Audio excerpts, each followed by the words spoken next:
diminta yang 1-2 vitamin, banyak sekali vitamin yang kamu sebut. Dan terakhir saya pikir kesimpulan yang bagus tuh, mulai dari vitamin A, B, C, D, K, E, P. Ya. Saya mau tanya begini, siapa yang mau jadi vitamin MA? Benar. Berarti harus ada lagi pasangan yang diselamatkan setelah kita dapat vitamin ini, supaya kita bisa jadi vitamin untuk pasangan lain. Ini bagus sekali nih. Saya rasa cerita-cerita seperti sharing ibu, tapi jangan cerita sembarang ibu. Apa sampai kena naksir suamimu lagi? Ternyata suaminya bagus, karena seringkali begitu. Awalnya jadi teman curhat, lama-lama pagar makan tanaman. Makanya kalau kumpul-kumpul sesama yang menginginkan sudah TST gitu. Tahu sama tahu. Nah, saya hanya mau menambahkan begini sih, dan memaknai ketika saya dikasih kitab suci ini tadi dan mendengar kamu punya sharing dan pemaparan, saya lalu paham ternyata tuan rumah ini langsung kasih saya vitamin, multivitamin. Kenapa? Inilah vitamin yang paling utama dari semua vitamin kalau bicara tentang vitamin untuk menyehatkan jiwa. Baca saja kitab suci, pasti jiwa sehat. Kalau tidak mengerti, bertanya Romo. Nah, kemudian bagaimana saya memakai vitamin ini? Itulah kenapa saya selalu berusaha rekam khotbah itu lalu saya sharekan, karena itulah vitamin yang saya bagikan kepada Bapak Ibu setiap hari. Mau didengar tidak, ini tugas saya sudah bagi vitamin itu. Karena kata Santo Paulus, baik atau tidak baik waktunya, warta karena sabda Allah. Dan dalam bacaan pertama hari ini, Santo Paulus bilang apa? Celakalah aku jika aku tidak memberitakan Injil. Makanya saya merasa celaka kalau tidak terima ini dia. Dan lebih celaka lagi kalau saya tidak membagikan dan mengatakan kepada Bapak Ibu, inilah multivitamin yang tidak ada di dunia. Nah, yang berikutnya saya mau bilang, tadi sudah bisa membedakan nggak vitamin badan dan vitamin rohani? Sudah bisa membedakan? Masa? Bedanya di mana? Bedanya dalam bentuk wujud dengan tidak berwujud. Wujud dan tidak berwujud. Ya, oke, benar. Karena tadi yang jasmani itu lihat buahnya segar-segar semua ya. Sedangkan yang rohani tidak bisa kita lihat, bicara-bicara tadi tidak bisa lihat. Tapi lebih dari itu yang ingin saya katakan ini, vitamin dunia itu murni kumpulan hal-hal yang berbobot untuk dijadikan suplemen untuk orang kan. Dan yang kita perlu tahu, orang baru dikasih atau butuh vitamin kalau ada sesuatu yang tidak beres ya. Sementara vitamin rohani ini memakai yang tidak beres untuk kekuatan. Jadi bahannya vitamin rohani ini bukan unsur-unsur yang positif dan baik ya. Unsur-unsur yang tidak baik dalam kacamata kita. Contoh, tadi yang dijadikan contoh vitamin rohani itu rumah sakit, kuburan, apa lagi tadi? Tempat jenazah. Ya, intinya hal-hal yang negatif dan dalam pandangan kita itu tidak pantas untuk dimaknai dan dihargai, tapi itu yang dipakai untuk vitamin rohani. Sehingga yang dipakai dari kitab suci itu juga apa yang bagi kita tampak tidak istimewa, tidak berguna. Siapa yang bangga dengan kelemahan? Siapa? Di dunia ini siapa yang mau bangga dengan kelemahan? Justru orang tidak suka kalau kelemahannya diketahui, tidak suka pakai orang lemah. Tapi dengan cerita tadi, kitab suci yang menunjukkan justru kelemahan itu yang berharga di mata Tuhan. Makanya cerita ini sebenarnya gini, Paulus ini kan setelah dia ikut Yesus, setelah bertobat, dia itu pingin sempurna, pingin hebat gitu, tidak ada kekurangan. Jadi maunya tampil sebagai pribadi yang seperti malaikat begitu. Tapi dia merasa ada yang janggal di dalam hatinya, atau yang mengganjal diri dia, yang oleh dia disebut ada iblis yang merongrong hatinya. Lalu dia ngomel ke Tuhan Yesus. Dia bilang, Tuhan, saya kan mau sempurna supaya saya jadi rasul yang bagus gitu. Tapi apa jawaban Yesus? Paulus, cukuplah kasih setiaku bagimu. Karena justru dalam kelemahanmu lah kekuatanku bekerja. Jadi kita ini tidak ada yang sempurna, harus punya kelemahan. Dengan catatan, kalau menemukan kelemahan, kita tahu kita butuh Tuhan bekerja di dalam kelemahan kita. Nah, itulah vitamin jiwa. Bagaimana ketika kita menemukan apa yang lemah, apa yang kurang, apa yang tidak berdaya, apa yang tidak pantas, kita membiarkan Tuhan dengan kekuatannya bekerja di dalam diri kita. Dan saya rasa ada satu istilah yang bagus tadi ya, dari punya pasangan ya. Semua kita punya bagus, tapi yang yang sering kita susah untuk melakukan pengampunan, memaafkan. Itu berat itu. Tapi kan Paus selalu menghimbau, jadikan keluarga sebagai tempat pengampunan, jangan jadi rumah sakit. Makanya tadi itu ketika mendengar cerita tentang sumber vitamin rohani itu rumah sakit, kuburan, dan yang sakit-sakit itu, saya hanya bayangkan begini. Pernah nggak kita mengingat rumah tinggal dan rumah tangga itu sebagai vitamin yang hebat? Dan jangan sampai rumah tangga dan rumah tinggal itu jadi rumah sakit. Itu kan yang oleh Paulus dikatakan tempat segala rasa sakit dipupuk, dipelihara, lalu dijadikan persoalan.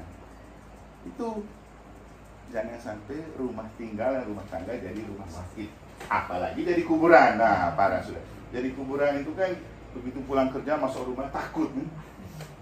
Karena ada bau bangkai lah, mungkin ada mayat yang bikin ganggu. Ada orang yang justru tidak betah di rumah sendiri atau tidak betah kalau kembali ke rumah. Kamu bersyukur betul kalau kamu pulang ke rumah, kamu rindu gitu loh. Dari tempat kerja, oh rindu pingin pulang rumah, ketemu rumah tangga, itu baru cocok. Itu baru rumah, gambaran rumah Bapa di surga kan. Karena waktu berkat rumah di sana saya khotbah tentang hanya 3 hal yang perlu kami ingat tentang rumah. 1, rumah tangga. 2, rumah tinggal. 3, rumah Bapa.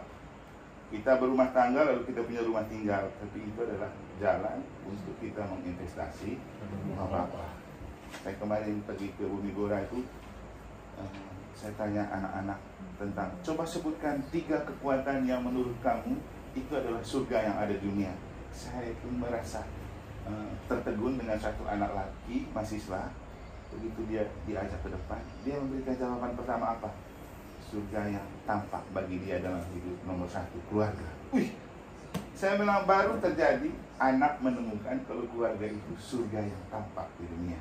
Susah itu. Nah, kalau anak saja menemukan itu, lalu kita orang tua bagaimana? Jadi ini mungkin penanggasan atau pengkaburan ini ya.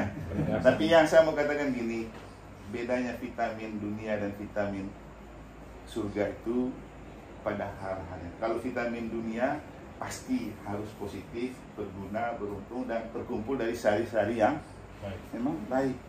Tapi kalau vitamin jiwa justru terkumpul dari hal-hal yang makanya vitamin terbaik bukan di rumah sakit jiwa ini, karena kumpulan jiwa-jiwa yang senang sakit tapi bisa melihat itu secara positif. Sehingga benar katanya dia tadi di BPS pertama menemukan aura positif di dalam kebersamaan kita. Dan memang kunci dari semua kebahagiaan dan vitamin hidup itu harus berpikir positif untuk apapun yang negatif. Itu sih. Ya kalau mau cerita banyak panjang sih, tapi kan Bapak sudah ngantuk pasti ya. Yang kita mari juga kan pergi ya. Karena kita akan menuju ke sana. Usia-usia begini membuat kita jam segini tidak bisa ngopi. Dulu masih muda mau sampai jam berapa? Jadi itu. Tapi kita masih punya banyak waktu. Tapi intinya begini. Ya seperti yang saya bilang tadi, masih ada banyak cerita bagaimana kita membangkitkan semangat dalam hidup justru dengan memakai kekuatan pikiran dan berpikir positif. Itu saja. Untuk apapun hal yang negatif dan cerita tidak bagus, ketika kita menanggapi dengan kacamata positif, semua yang negatif itu akan jadi kekuatan. Ya, kembali ke dalam kelemahan, biarkan kekuatan Tuhan bekerja. Jadi kembali ke jangan lupa vitamin ini ya. Artinya orang yang baik, kalau saya share khotbah lagi di grup, dengar, nyimak, itu vitamin. Seberapa lama sih? Tapi kalau menurut saya sendiri juga, kenapa saya rekam khotbah termasuk yang ini vitamin untuk saya. Setelah ini pulang saya dengar lagi, saya nyimak ulang. Karena kadang-kadang yang saya omong juga saya tidak tahu tadi saya omong apa. Supaya juga ada gunanya untuk diri saya dan juga untuk saya vitamin terbaik dan terbesar selain kita suci adalah kita kehidupan. Kenapa sebenarnya sih saya itu orang yang paling suka ikut pergi sharing kalau saya ada, pergi dorsarium, pergi duduk ngumpul-ngumpul walaupun ngopi dan rokok. Saya sebenarnya menyimak cerita-cerita dari umat tentang kehidupan yang bisa jadi inspirasi untuk saya berkhotbah, sehingga khotbahnya itu betul menjadi khotbah yang hidup dan dari kehidupan. Jadi terima kasih untuk kita semua. Kamu sudah memberikan kepada saya juga banyak vitamin.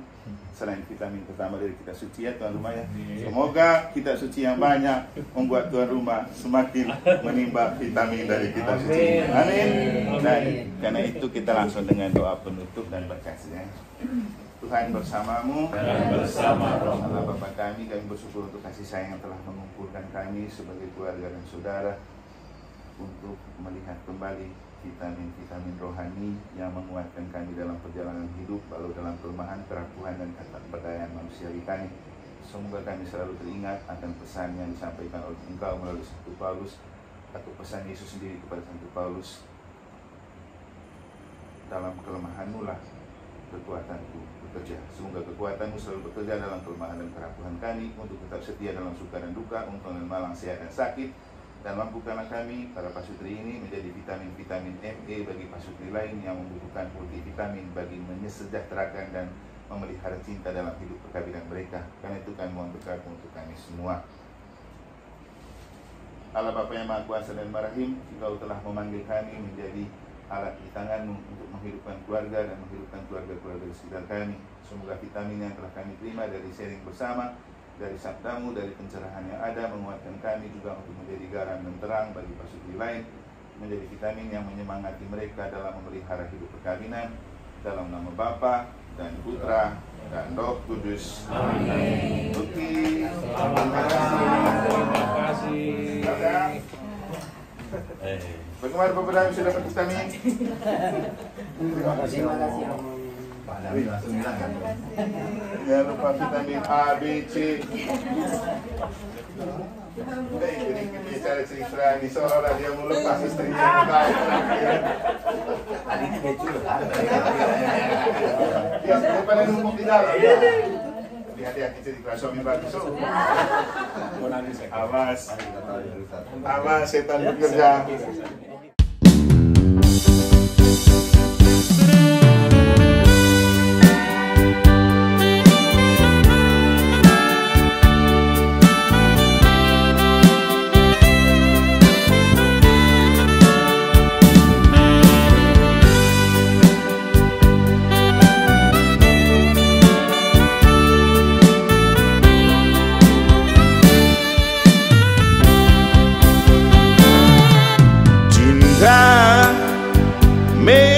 Indah, namun akan lebih indah dihiasi pernikahan. Menikah itu panggilan, panggilan untuk bahagia bersama.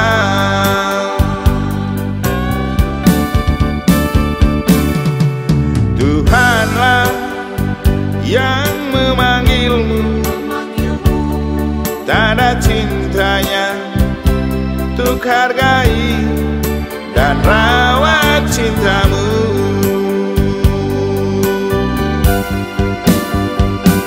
Tetap setialah pada janji pernikahan di altar Tuhan. Rawatlah cintamu dalam suka dan duka, selimutilah cintamu dengan kasih Kristus. Jiwa dan Gebi, orang tua, bapak mama saksi, sanak saudara, keluarga, hadirin juga Romo Clemens dan Frater yang saya kasihi dalam Tuhan.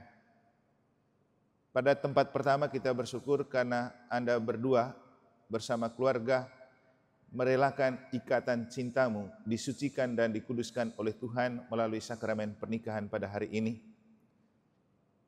Mengapa kita harus datang kepada Tuhan dan meminta Tuhan mengikat dan menyucikan ikatan cinta kita? Karena kita dalam tataran manusia memiliki rasa cinta yang akan lekang oleh waktu dan penampilan. Tetapi agar cinta itu tak pernah luntur walau dimakan oleh waktu dan penampilan, kita membiarkan Tuhan menyepuh cinta itu dengan kasih-Nya. Maka sakramen perkawinan adalah multivitamin dari Tuhan dan gereja untuk tetap memberikan kekuatan kepadamu, agar tetap setia dalam suka dan duka, untung dan malang, sehat dan sakit, seperti yang akan kamu janjikan dalam upacara pernikahan ini. Maka marilah pada kesempatan ini kita menyerahkan kedua anak adik saudara dan saudari kita ini. Rasa cinta manusiawi yang mereka miliki semoga disepuh oleh kasih ilahi, agar dalam dan bersama Allah melalui kekuatan sakramen perkawinan, mereka menjadi pasutri yang menemukan kebahagiaan dalam hidup, tetap setia dalam suka dan duka, untung dan malang, sehat dan sakit, dan setia pada janji yang akan mereka ungkapkan dalam perayaan pernikahan ini. Agar kekuatan ilahi pantas dan layak menyelimuti cinta dalam hidup perkawinan mereka, dan juga menyelimuti hidup perkawinan kita semua yang hadir dalam kesempatan ini, marilah kita awali perayaan Ekaristi Kudus ini dengan menyesali dan memohon ampun atas segala dosa dan kesalahan kita.